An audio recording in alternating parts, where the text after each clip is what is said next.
ओम नमो भगवते वासुदेवाय। ओम नमो भगवते वासुदेवाय। ओम नमो भगवते वासुदेवाय। नारायणं नमस्कृत्य नरं चैव नरोत्तमं देवीं सरस्वतीं व्यासं ततो जयमुदीरयेत्। नष्टप्रायेषु भद्रेषु नित्यं भागवत सेवया भगवतेरुत्तमश्लोके भक्तिर्भवति नैष्ठिके। कृष्णाय वासुदेवाय देवकी नंदनाय च नंदगोपकुमाराय गोविंदाय नमो नमः। हम पढ़ रहे हैं ग्रंथराज श्रीमद् भागवतम, पहला स्कंध, अध्याय 8वां, महारानी कुंती की प्रार्थनाएं, श्लोक संख्या 28। मन्ये त्वां कालमीशानां अनादिनिधनं विभुम् समं चरन्तं सर्वत्र भूतानां यन्मिथः कलिः। हे भगवान, मैं आपको शाश्वत समय मानती हूँ। मन्ये त्वां कालम, मैं आपको कौन मानती हूँ? काल रूप। मैं आपको ईशानम यानी परम नियंता मानती हूँ, सबको नियंत्रण करने वाले हो आप। अनादि यानी आपका आदि और अंत नहीं है, ऐसे आप हो। आपकी कोई शुरुआत नहीं, आपका कोई अंत नहीं, ऐसे आप हो। अनादि निधनम, जिसका आदि नहीं, जिसका निधन नहीं, ऐसे आप हो। और विभुम यानी सर्वव्यापी, सर्वत्र फैले हुए, सर्वत्र जो अनंत रूप से विस्तारित है, उनको कहते हैं विभुम। समम चरंतम सर्वत्र, आप जो विचरण करते हो अपनी ही सृष्टि में कहीं, तो आप हमेशा समत्व भाव रखते हो। आप ऐसे नहीं सोचते कि अब अपना है वो पराया है। समम चरंतम सर्वत्र। तो जो सामाजिक मतभेद दिखाई पड़ता है समाज में, अलग अलग लोगों के बीच में, काले और गोरे लोग युद्ध कर रहे हैं, हाँ? या फिर ब्राह्मण और दलित लोग युद्ध कर रहे हैं, या फिर कहीं एक राजा दूसरे राजा के खिलाफ, एक देश दूसरे देश के खिलाफ कलह कर रहे हैं। ये भूतानाम यन मिथः कलिः, ये जो जीवों के बीच में पारस्परिक कलह दिखाई देते हैं, ये उनके बीच के मतभेद के कारण है, वो भगवान ने उत्पन्न नहीं किए हैं। क्योंकि भगवान कैसे हैं? समम चरंतम, वो सबको इक्वल प्रेम देते हैं, इक्वल फैसिलिटी देते हैं, इक्वल अपॉर्चुनिटी देते हैं। उनको कोई ऐसा पार्शियलिटी दिखाने की जरूरत नहीं है। कभी कभी लोग क्या करते हैं, भगवान के ऊपर आरोप लगाते हैं कि इतने सारे रिलीजन्स बना के रखे हैं और उनके बीच में कॉन्फ्लिक्ट होता रहता है, इसलिए दुनिया में इतनी सारी हिंसा हो रही है। इसके लिए जिम्मेदार कौन है? भगवान जिम्मेदार है। क्यों? क्योंकि उनको अगर चाहिए था कि वो हमें समझ ले, भगवान को हम प्रेम करें, तो उन्होंने सिंपल सिस्टम लेना चाहिए था ना, इतना कॉम्प्लिकेटेड करके नहीं रखना चाहिए था चीजों, है कि नहीं? तो ऐसा क्यों नहीं है? ऐसा अगर कोई प्रश्न पूछेगा, stop smiling and internal glancing. तो ऐसा क्यों नहीं है? क्योंकि जीव जो है उनका अपना एजेंडा चल रहा है इस दुनिया में, वो भगवान के एजेंडे के अनुसार काम नहीं कर रहे हैं। हर जीव जो है उसने अपना एक वर्जन बना लिया है। What do I consider as reality and where do I want to take it in my life. तो इसके कारण उनके बीच में मतभेद है, वो भगवान के कारण नहीं है। तो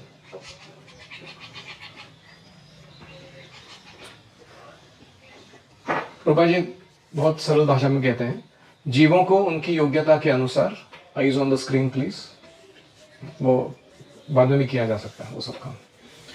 जीवों को उनकी योग्यता के अनुसार स्वतंत्रता दी गई है। और लाइन रीड दैट अगेन। जीवों को उनकी योग्यता के अनुसार स्वतंत्रता दी गई। कभी कभी हमें लगता है ना, मेरे को पूरा स्वतंत्र क्यों नहीं छोड़ा हुआ यार, ये लोग होते कौन है मेरे को बताने वाले, ऐसा करो वैसा करो, ये करो वो करो, जो मेरे को जीना मैं जीऊंगा, after all it's my life. हाँ, तो ऐसा नहीं है। जैसे कोई बैल होता है, उसके नाक में रस्सी डाल के खूंटे से गाड़ के उसको एक सर्कल दिया जाता है चरने के लिए, है कि नहीं? उसके अंदर ही चर सकता है वो बैल, वो कितना भी घटोत्कच हो या भीम हो चरना उसको उतना ही है। ऐसे ही भगवान अपने वेद रूपी नियमों के द्वारा सारे जीवों की नखनी में रस्सी डालते हैं और उनके उपभोग का दायरा निश्चित करते हैं। तुम इतना ही चल सकते हो तुम। हाँ, क्योंकि ब्रह्मा भी रहे, ब्रह्मांड के स्वामी, उनका भी कंट्रोल एरिया जो है या एंजॉयमेंट एरिया जो है वो फिक्स है।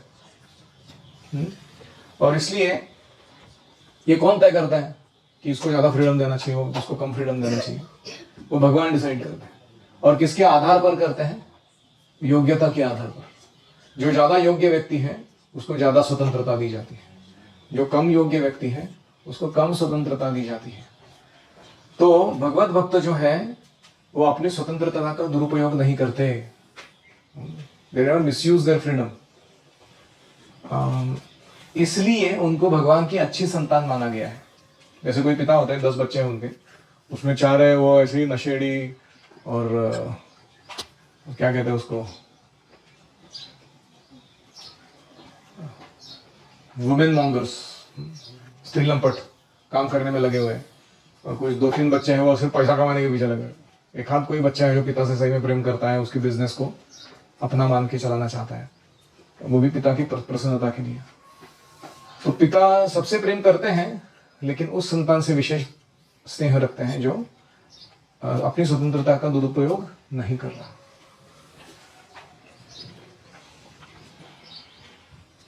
जो लोग स्वतंत्रता का दुरुपयोग करते हैं, नेक्स्ट लाइन सुनो अभी तुम, सनातन काल उनको नष्ट करता है।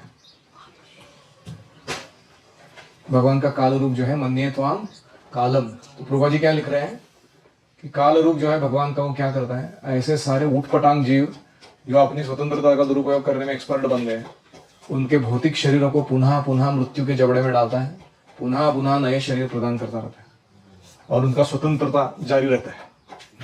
उनको लग रहा है कि मैं स्वतंत्र हूं, लेकिन वो जन्म मृत्यु के चक्र में अच्छे पिस रहे हैं, भून रहे हैं, जल रहे हैं, झुलस रहे हैं स्वतंत्र रूप से वो भी। तो इसलिए यह सब जो है काल बद्ध जीवों को सुख और दुख दोनों प्रदान करता है। तो जैसे आपको बिना मांगे दुख आता है कि नहीं, ऐसे ही बिना मांगे सुख भी आएगा आपके जीवन में। आपको उसके लिए विशेष प्रयास करने की जरूरत नहीं है। हमको ये सुख और दुख के पीछे फंस के अपना समय बर्बाद नहीं करना है। हमें अपने समय को भगवान की सेवा में लगाकर भगवत धाम जाना है। इसलिए भगवान का ना तो कोई मित्र है ना शत्रु। प्रत्येक व्यक्ति अपने भाग्य का ही सुख दुख का फल भोग रहा है, और ये भाग्य जो है जीवों द्वारा सामाजिक संघर्ष करते समय निर्माण किया जाता है। प्रत्येक व्यक्ति प्रकृति पे अपना प्रभुत्व जताना चाहता है, to lord over the material nature. और इसलिए भगवान अपनी अध्यक्षता के द्वारा उसका भाग्य लिखते हैं कि तुम इतना प्रभुत्व जता सकते हो, एंजॉय लाइफ। जैसे एक बार प्रभुपाद जी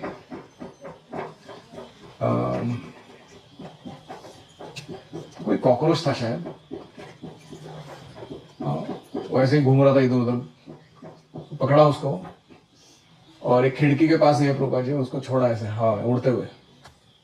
कोई इंसेक्ट था वो। प्रभुपाद जी ने कहा, here take it, I give you the whole world to enjoy. ऐसे उसको खिड़की के बाहर छोड़ दिया। तो शिष्य को क्या कहना चाहते थे बैठे हुए वहां पे, ऐसे ही कृष्ण ने तुमको स्पिरिचुअल वर्ल्ड से कॉकरोच के ऐसा उठा के मटेरियल वर्ल्ड में छोड़ दिए, take it, go ahead and enjoy. और हम भी इधर पर फड़फड़ा के अपने एंजॉयमेंट मारने का ट्राई कर रहे हैं। तो क्योंकि भगवान सर्वव्यापी है, वो हमारे हर एक कर्म को देख सकते हैं, हाँ या ना? ऐसा कोई जगह है जहाँ भगवान नहीं है? तो क्या हम काले अंधेरे घने घर के अंदर काले कंबल के नीचे काला काम कर सकते हैं कोई, और वो भगवान को पता नहीं चलेगा? पता चलेगा। और इसलिए भगवान को कोई आदि अंत नहीं है, इसीलिए उनको शाश्वत काल कहा गया है। एनी रिफ्लेक्शंस और कमेंट्स?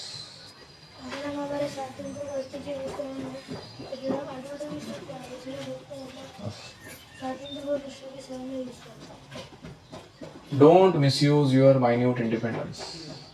ये सारी ट्रेनिंग का सार है।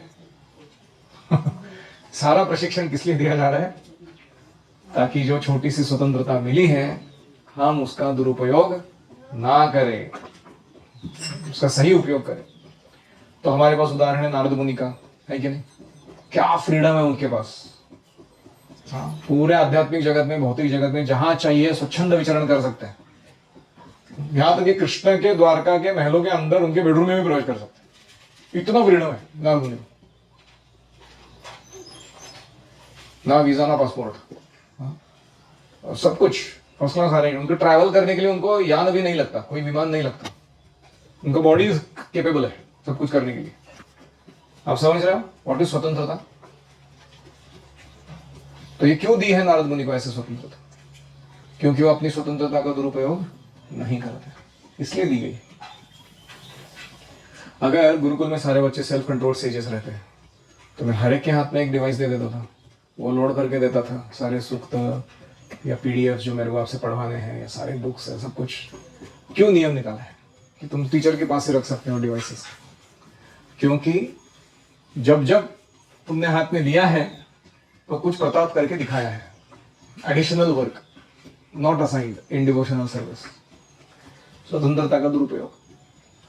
तो इसलिए फिर भगवान ने क्या बोला है, नहीं देंगे। न वेद कश्चित् भगवंश्चिकीर्षितम् तवेहमानस्य नृणां विडम्बनम् न यस्य कश्चित् दयितोऽस्ति कर्हिचित् द्वेषश्च यस्मिन् विषमामतिर्नृणाम्। हे भगवान, आपकी दिव्य लीलाओं को कोई समझ नहीं सकता। न वेद कश्चित, कोई जान नहीं सकता कि आपकी लीलाएं एग्जैक्टली कैसे प्रकट होती है या चलती है, क्योंकि वे मानवीय प्रतीत होती है। दिखने में कैसे लगती है भगवान की लीला? इह मानस्य चिकीर्षितम। इह मानस्य मतलब यहाँ रहने वाले जो जीव है, मनुष्य है इत्यादि, उनके जैसे ही आपकी लीलाएं लगती है दिखने में। तो यह विडंबनम, विडंबना मतलब क्या है?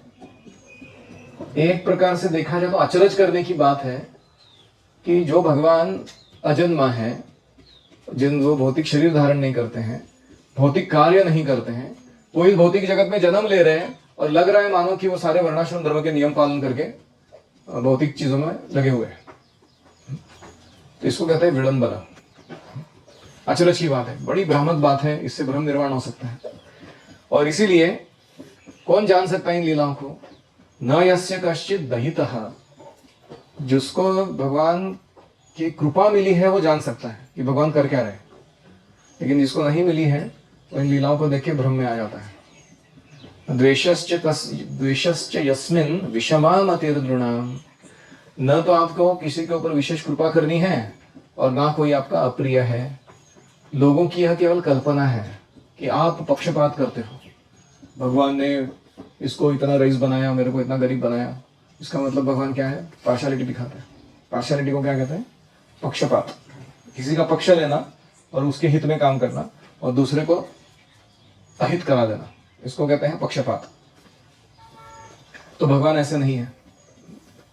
भगवान सबके हित में काम करते हैं, यहां तक कि उनके जो एनिमीज होते हैं, शत्रु, उनका भी हित करा कर देते हैं। इसीलिए ये भगवान की कृपा जो है वो समान रूप से वितरित होती रहती है। जैसे बारिश का पानी सब जगह गिरता है, पत्थर पे गिरता है, खेत में गिरता है, समुद्र के ऊपर गिरता है, पर्वत की चोटी पर गिरता है, समान रूप से वर्षा होती है। वैसे ही भगवान की कृपा सारे जीवों के लिए बाधित है।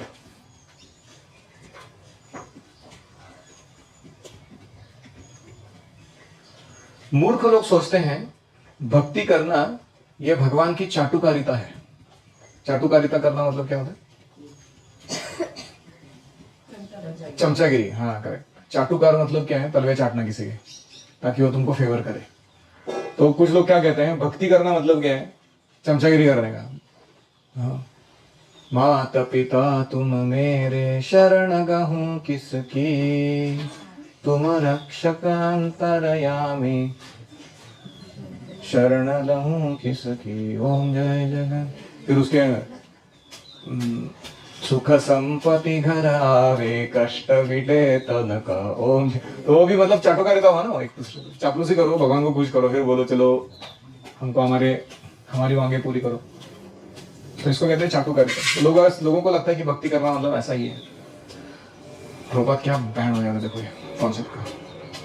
वस्तुतः फैक्ट ये है, भगवान की दिव्य प्रेममय सेवा में लगे शुद्ध भक्त कोई व्यापारी समुदाय नहीं है। We are not mercantile class. इसका प्रूफ क्या है? प्रहलाद महाराज भगवान सामने से बोल रहे हैं, जो वर मांग रहे मांगो, मैं देना चाहता हूं, और वो मांग नहीं रहे। और क्योंकि वो वर नहीं मांग रहे हैं तो नरसिंहदेव डेस्परेशन में है कि कुछ तो मांगो प्लीज, मेरा दर्शन व्यर्थ नहीं जाना चाहिए, इसलिए तो मांगो कम से कम। और वो पीछे पड़े हुए वो भक्त के, मांगो मांगो मांगो मांगो। और वो ज्यादा पीछे पड़ते हैं तो वो भक्त गुस्सा करता है भगवान के ऊपर। प्रहलाद महाराज भगवान को बोलते हैं, आपने मेरे को क्या बिजनेसमैन समझ के रखा है कि मैं आपकी भक्ति करूंगा और उसके बदले में मेरे को कुछ चाहिए? नहीं चाहिए मेरे को कुछ। यदि दास्यसि मे कामान् वदांस्त्वं वरदर्शभ, कामानां हृदि असमरोहम भवतस्तु वृणे वरम। देना ही चाहते हो तो ये वर दे दो कि मेरे हृदय में कभी कोई भौतिक इच्छा पनपे नहीं। कामानां हृदि असमरोहम, may all the material desires from my heart be uprooted. ये वर दे दो मेरे को। तो ये क्या बिजनेस वाले का लक्षण नहीं है ऐसे बोलना? चाटुकारिता करने वाले का लक्षण नहीं है। तो कृपा जैसे डांट लगा रहे, ये कोई व्यापारी समुदाय वर्ग नहीं है भक्तों का। व्यापारी वर्ग धन के विनिमय में सेवा करता है, शुद्ध भक्त ऐसी लेन देन की सेवा कभी नहीं करता। भगवान की कृपा का द्वार इसीलिए उसके लिए हमेशा खुला रहता है, क्योंकि कृष्ण को कुछ काम नहीं है ना, न तस्य कार्यम करणम च विद्यते। कृष्ण का एक ही काम है, क्या? भक्तों की इच्छा को पूरा करना। भक्तों का क्या काम है? भगवान की इच्छा को पूरा करना। तो दोनों एक दूसरे की ताक में बैठे रहते हैं, कभी तो इच्छा करेगा ये मैं पूरा कर दूं उसके लिए जाके दौड़ के। लेकिन भक्तों का बड़ा प्रॉब्लम है, वो भौतिक इच्छा करते ही नहीं है। तो कृष्ण करे तो क्या करे? तो इसीलिए Krishna is on his toes trying to fulfil the desires of his pure devotees. कभी कभी विपदाग्रस्त लोग, जरूरतमंद लोग, जिज्ञासु लोग, विचारक लोग कुछ लाभ सिद्धि प्राप्त करने के लिए भगवान से संबंध स्थापित करते हैं। कैसा संबंध? अस्थायी, टेम्पररी रिलेशनशिप स्थापित करते हैं। लेकिन जब उनका कार्य सिद्ध हो जाता है तो भगवान से कोई नाता नहीं रखते। ऐसे मैंने कितनी बार देखा है गुरुकुल में भी होते हुए। When the boy is giving hard time to parents, उनको भगवान की याद आती है कि इसको भेजो गुरुकुल, वरना ये तो हमारे पूरे पीढ़ी का कल्याण करने वाला है। कल्याण मतलब नरक में भेजने वाला। जिस तरीके से इसका जीवन चल रहा है कुछ नहीं हो रहा है। फिर बाद में जो आ जाता है इधर, सब ट्रेनिंग वेनिंग फर्स्ट क्लास होता है, आदरपूर्वक बात करने लगता है, आत्मसंयम रखता है, अच्छा पढ़ाई करता है, तो फिर उनको लगता है अरे वैसे हमको पता ही था कि हमारा बच्चा अच्छा है, चलो वापस लेके आते उसको। और वापस वो दोनों भी भगवान को भूल जाते हैं, माता पिता भी भूल जाते हैं, लड़का भी भूल जाता है उसके बाद। क्यों? उनका वो टेम्पररी रिक्वायरमेंट था वो। तो ऐसे भगवान से नाता रखने वाले लोग जो हैं वो सही नहीं है। कोई दुखियारा व्यक्ति यदि तनिक भी पवित्र होता है तो भगवान से छुटकारे के लिए प्रार्थना तो करता है। जैसे उसके कष्ट दूर हो जाते हैं वो भगवान से संबंध बनाए रखने की परवाह नहीं करता। तो शुद्ध भक्त और मिश्रित भक्त में ये अंतर है। ये भौतिक इच्छा करते ही नहीं, भगवान के साथ व्यापार करते नहीं, ये टाइम सेविंग भक्ति करते हैं कुछ समय तक, भौतिक लाभ प्राप्त होने का चकटफू बोलते हैं उसको मराठी में, गायब हो जाते उधर से। तो कृष्ण दोनों पे कृपा बरसाते हैं ये उनका स्वभाव है। यदि मनुष्य सूर्य किरणों के समक्ष बैठे तभी उसको ऊष्मा लाभ होगा, या अल्ट्रावायलेट रेज, परा बैंगनी किरण, कैसा लगता है? I am not saying it's there.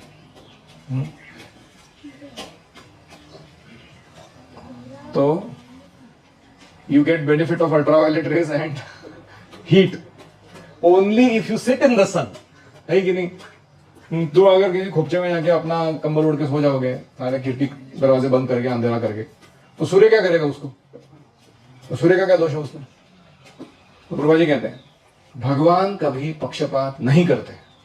सामान्य मनुष्य का यह सोचना गलत है। ठीक, एनी रिफ्लेक्शंस और क्वेश्चंस?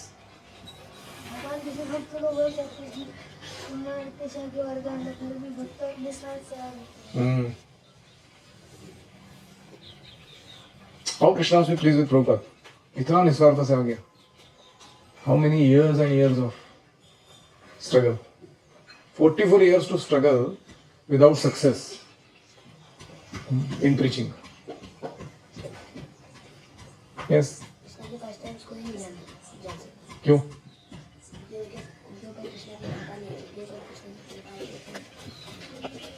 हाँ, कृष्ण की लीला को जानने के लिए कृष्ण का प्रेमी बनना होगा, तब कृष्ण अपने लीलाओं का तत्व या अर्थ हमारे हृदय में बताएंगे, प्रकट करेंगे.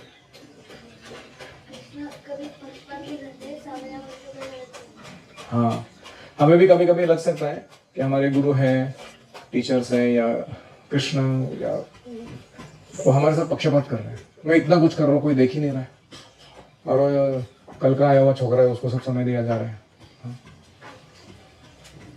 तो even in material calculation it may happen कि कोई व्यक्ति आपको पक्षपात कर दिया भक्ति में, लेकिन आपको वो भरोसा होना चाहिए कृष्ण देख रहे हैं सब चीज. सही समय पे जो मैंने कार्य किए हैं भक्ति में वो सिद्ध जरूर होंगे, उसका फल आएगा. yes.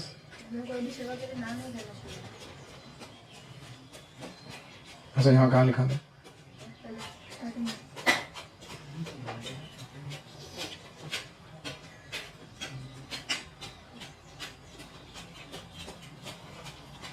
यस.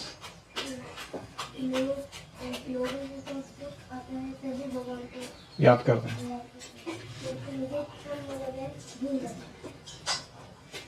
हमें ऐसा नहीं करना है.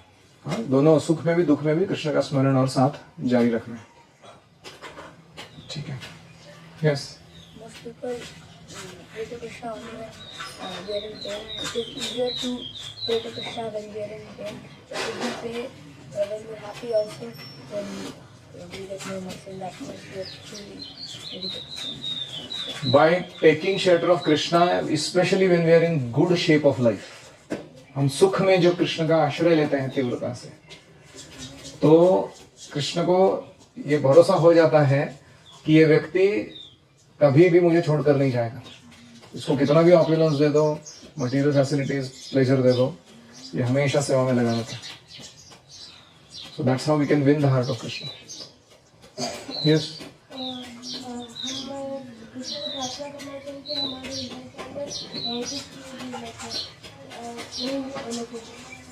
प्रहलाद महाराज की ऐसे हमें प्रार्थना करनी चाहिए कि मेरे हृदय में भौतिक इच्छाएं ना पनपे, वो अप्रूव कर दी जाए सारी. ओम हरे कृष्णा कृष्णा कृष्णा हरे हरे, हरे राम राम राम हरे हरे.